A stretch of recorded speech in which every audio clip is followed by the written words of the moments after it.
Okay, well, thank you for that talk. If we have a couple of minutes if there's a burning question. Otherwise, we can move on. We'll move on to the next speaker. Does anybody have any clarification questions they would like to ask on the committee?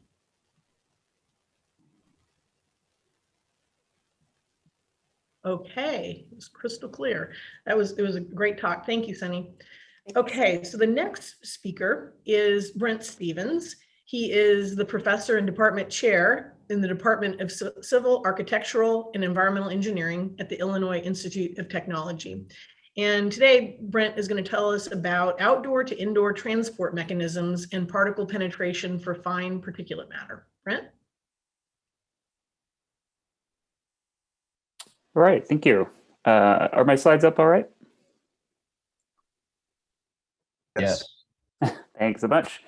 Thanks for the introduction and for the opportunity to present today. What I'm going to do is kind of build on Sunny's introduction to outdoor sources and exposure disparities and start to move to the indoor environment. And I'm going to focus on transport mechanisms, so outdoor to indoor transport mechanisms, mostly from like a physical standpoint for particle penetration, infiltration, and persistence in indoor environments. And again, I'll focus mostly on fine particulate matter, meaning PM 2.5, but also a few other classes that are relevant as well, like ultrafines. So with that, kind of the big picture is that we've got this big network of regulatory monitoring sites, hundreds of monitors around the country. Those provide accurate data at local sites and kind of regional scale, and then a lot of gaps in between, right? So the outdoor community is the outdoor air physics and chemistry community, as Sunny sort of mentioned, has developed these methods to sort of fill in with physical chemical modeling, remote sensing from satellite data, hybrid models that combine analytics with all of these to kind of fill in those gaps. So we have like this great picture of what PM 2.5 concentrations look like on an annual basis and so on across the country. We can even drill down deeper and fill in these local gaps with low cost monitoring and say medium cost monitoring, such that we can kind of look out our back door here and do near very local, highly local monitoring using low cost sensors and what have you. And so we've got kind of this spatial scale where we can get down to understanding concentrations of PM 2.5 literally outside our front and back doors. But as we've learned, of course, we spend most of our time indoors, and it turns out that in a handful of studies that have explored this, there's often quite weak correlations between indoor concentrations of PM 2.5 and other measures of particulate matter and outdoor concentrations measured even at the same site. So here's an example from the RIOPA study, for example, with quite a low correlation. And there's a number that have shown these. This leads to some exposure misclassification where we're not quite sure if a central site or even a highly localized outdoor concentration of PM is a reasonable surrogate for exposure. And of course, this poor correlation is not just due to the infiltration component into buildings where we spend most of our time, but it also is because of indoor sources.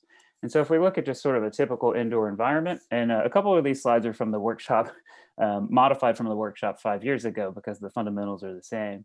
But when you look inside a building, if you're doing sampling of indoor and outdoor particulate matter at the same time, you can characterize the indoor-outdoor ratio as simply the ratio of those two.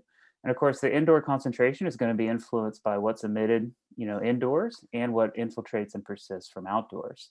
And so there's a pretty straightforward relationship there. And of course, when we think of how outdoor particulate matter come in, enter into the indoor environment, particles can migrate through cracks and gaps in the building envelope. That's through air infiltration, as we call it. Particles can enter through open windows or natural ventilation and other large openings.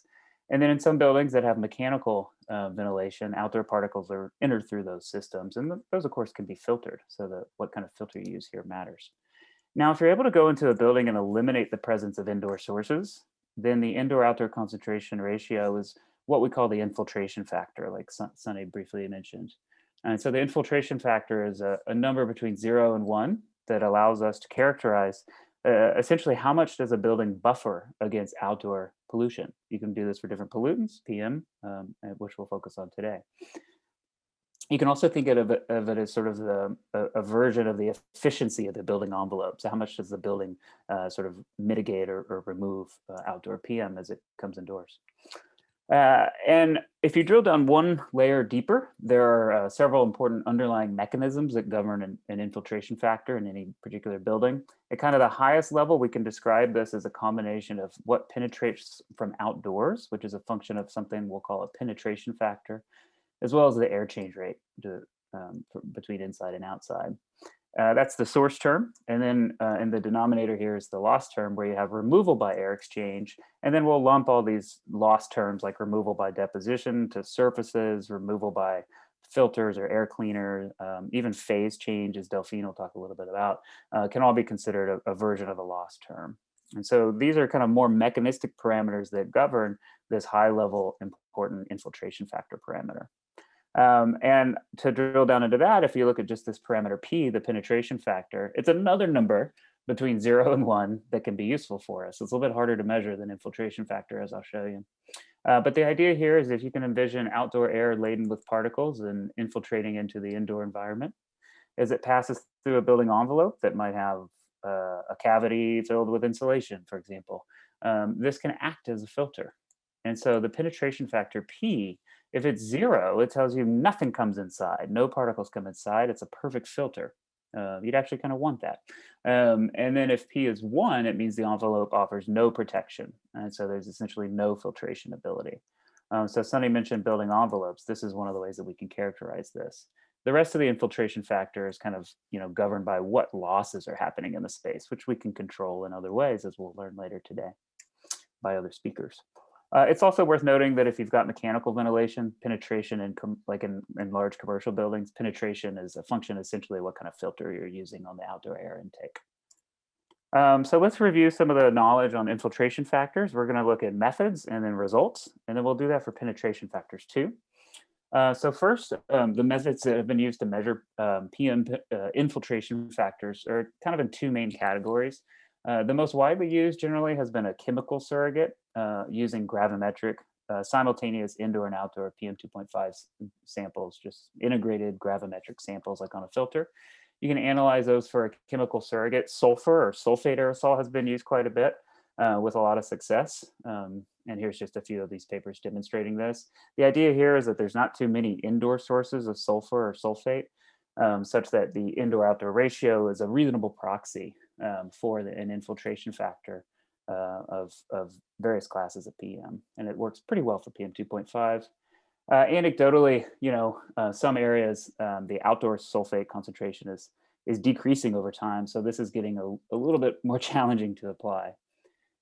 And then there's kind of a robust body of literature using time resolved monitoring and then subsequent data processing.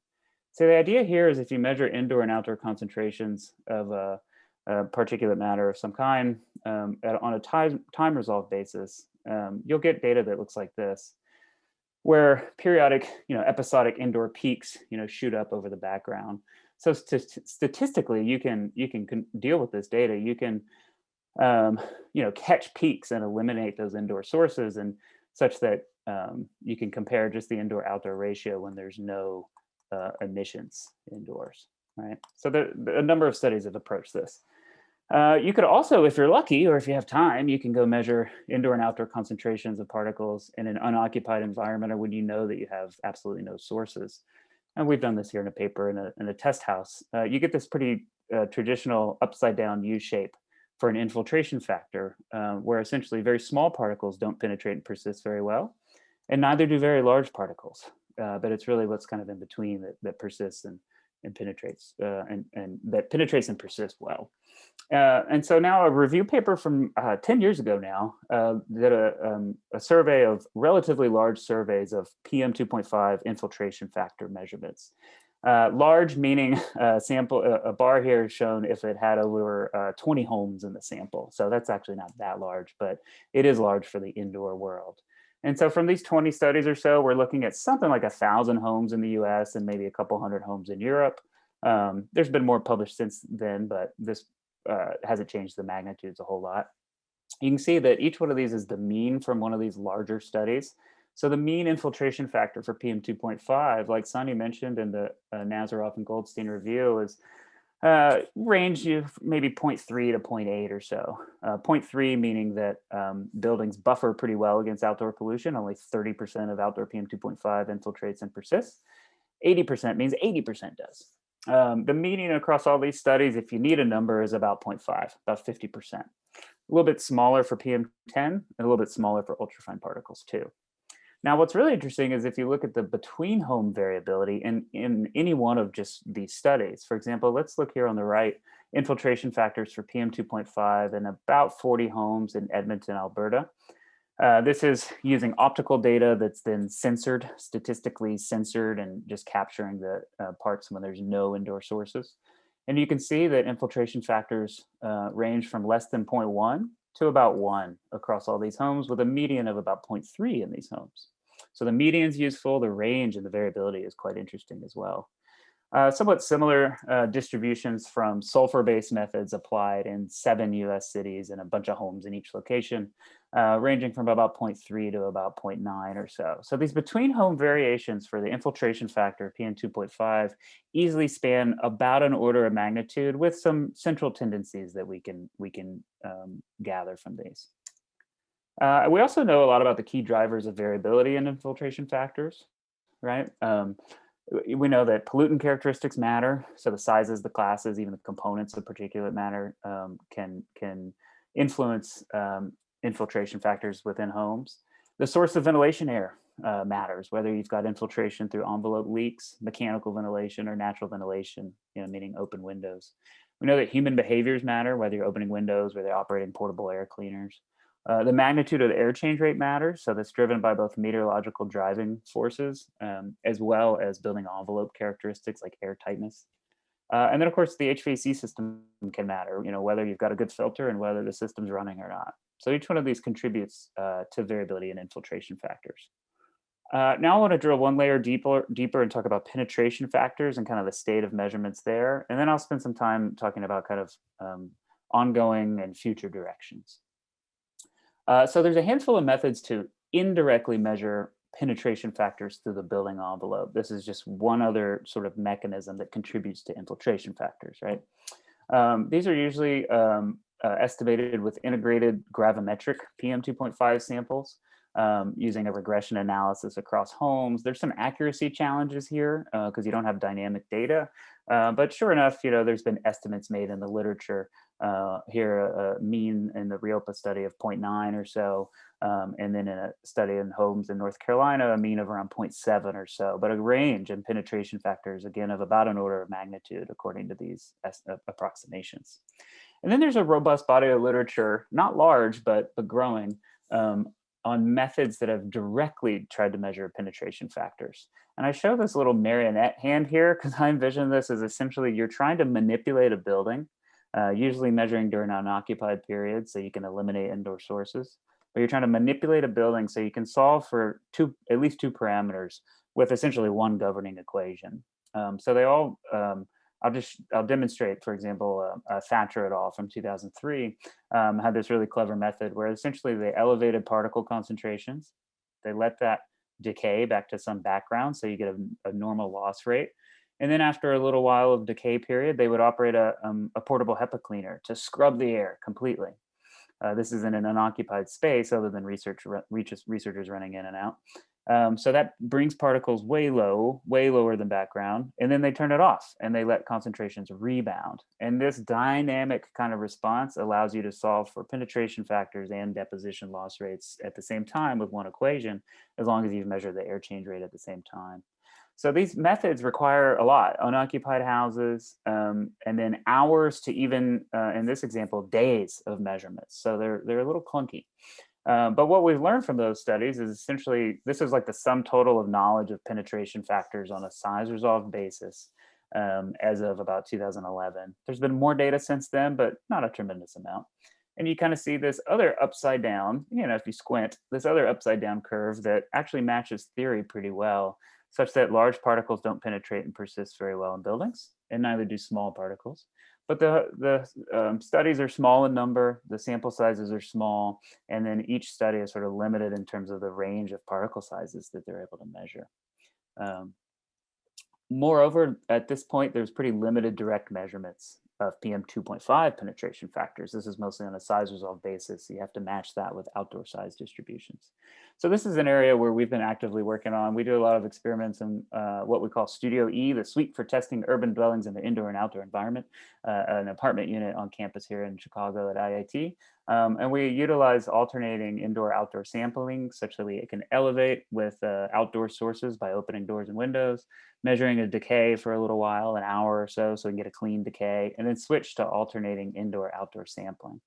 And then we can also aggregate this into PM 2.5 estimates, combining like SNPS and OPS data to get PM 2.5 estimates, and made a relatively direct measure of the penetration factor for PM 2.5 in this one apartment unit of about 70% or so. And then we also get size resolved data, which again follows that kind of upside down U shape. So these are invasive type of tests to conduct, so they're not done on a wide scale. Now I want to spend a few minutes on kind of new directions that I've seen in the literature and where I think we might have some utility in going. One of the most exciting pieces I've seen, just published a couple of weeks ago, was an approach to estimate infiltration factors at scale. So first I'm going to look at kind of building stock scale. How can we better characterize the building stock? And this is using low-cost sensor networks, again, like a purple air is a commonly used technique here. And so this paper outlines kind of a matching technique where they match indoor with nearby outdoor purple air monitors and come up with these distributions of estimated infiltration factors. They still need to be sort of corroborated with conventional approaches, but I think there's a lot of promise here that you could leverage these low-cost sensor networks. Also at the building scale, Tang et al. Here in 2018 focused on modeling infiltration factors with building characteristics and other predictors. So the idea here is if you have a big enough data set, hundreds or dozens of homes, or maybe thousands if we can move into low-cost sensor network estimations, then you can just build models, based on building stock characteristics, housing characteristics, GIS parameters, land use, and so on, and try to predict infiltration factors across the building stock, which could then be really useful for something that we've worked a little bit on, which is trying to integrate infiltration factors into exposure assessment and ultimately into environmental epidemiology. And so again, at kind of the building stock scale, I encourage you to check out this publication from last year that we worked on. This was actually a follow-on from the 2016 workshop, where we essentially looked at the typical concentration response function for outdoor PM 2.5, and this is widely used in health impact assessments. And then we kind of modified this for underlying. We modified the effect estimate in this for the underlying exposures to microenvironmental, including indoor PM 2.5 of ambient origin that occur across the population. So we try to kind of modify the effect estimate for actual ambient exposures. This is still pretty rough, but we just kind of present a framework of how to do this.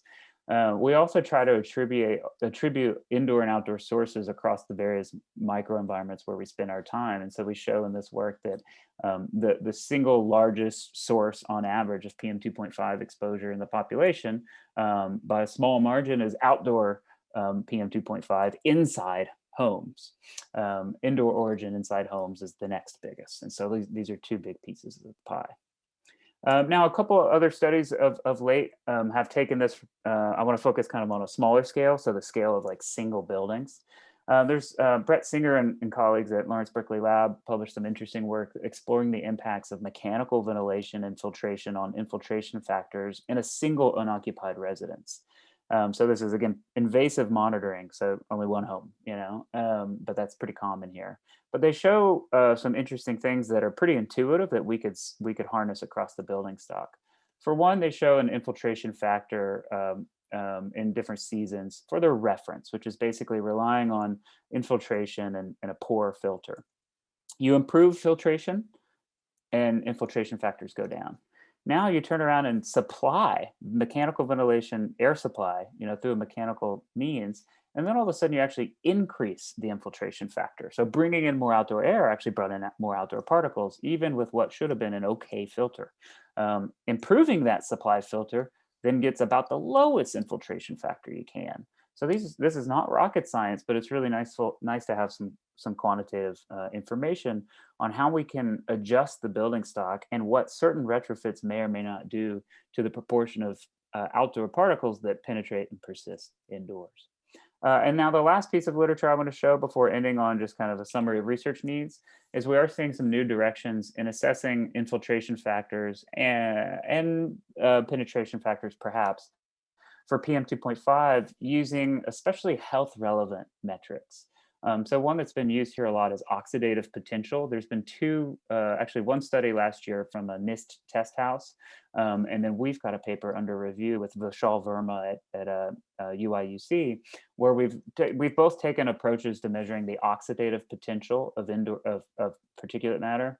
That's the ability to generate reactive oxygen species in an unoccupied test house. And in both cases, we showed that the mass normalized oxidative potential of particles that infiltrate from outdoors actually increases indoors. And so we had some correlations with temperature and relative humidity differences too, which I think starts to speak a little bit to the chemistry that Delphine will talk about.